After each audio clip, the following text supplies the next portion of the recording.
Everyone, तो कैसे हो आप सब।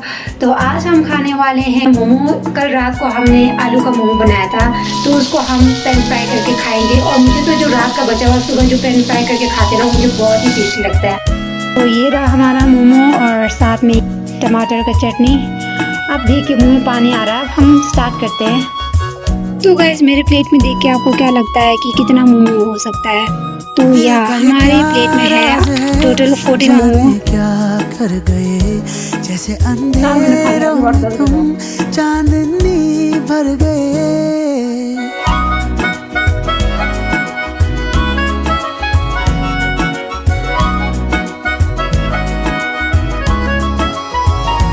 दिल का ये क्या राज है, जाने क्या कर गए जैसे अंधेरों में तुम चांदनी भर गए। कर चांद तारा